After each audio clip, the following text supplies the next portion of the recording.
சாகர்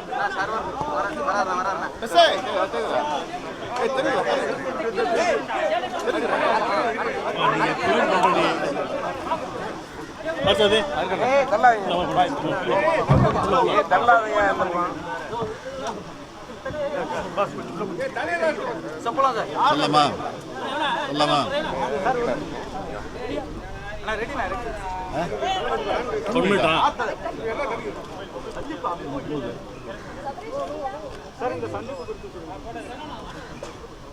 திரு விஜயகாந்த் அவர்கள் சிகிச்சைக்காக வெளிநாடு சென்று அந்த சிகிச்சை முடிவுற்று சென்னைக்கு திரும்பியிருக்கிறார். எனவே அவருடைய உடல்நலம் குறித்து விசாரிப்பதற்காக இன்று அவரை நான் சந்தித்தேன்.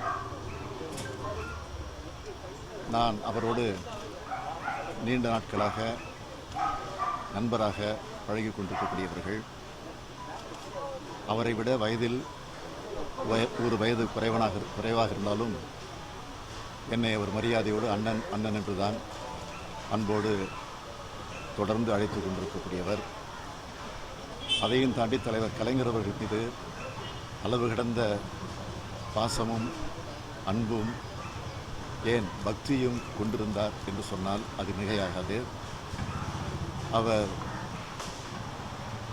மறைவு நடந்த நேரத்தில் அப்பொழுது அவர் வெளிநாட்டில் இருந்தார்.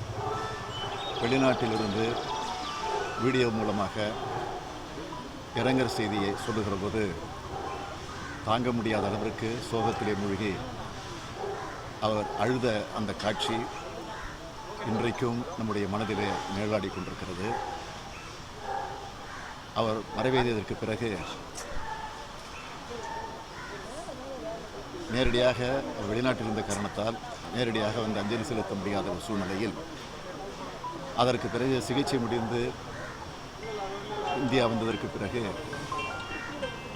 விமான நிலையத்திலிருந்து நேரடியாக தலைவர் கலைஞருடைய நினைவிடத்திற்கு வந்து அஞ்சலி செலுத்திய அந்த காட்சி உள்ளபடியே அவர் கலைஞரிடத்தில் எந்த அளவுக்கு பக்தி வைத்திருந்தார் என்பது நன்றாக புரிந்து கொள்ள முடியும்.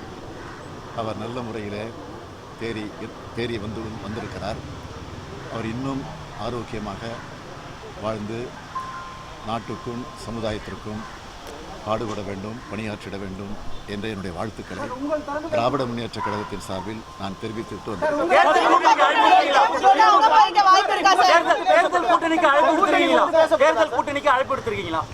அது மாதிரி அரசியல் பேசுவதற்காக நான் வரல. உடல்நலத்தை பற்றி விசாரிப்பதற்காக ஒரு மனிதாபிமான உணர்வோடு நான் அவரை சந்தித்தனை தவிர நீங்கள் எதிர்பார்ப்பதைப் போல அந்த சந்திப்பு இல்லை.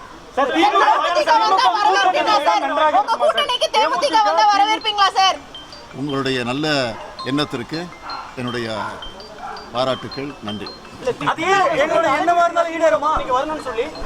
நாளைக்கு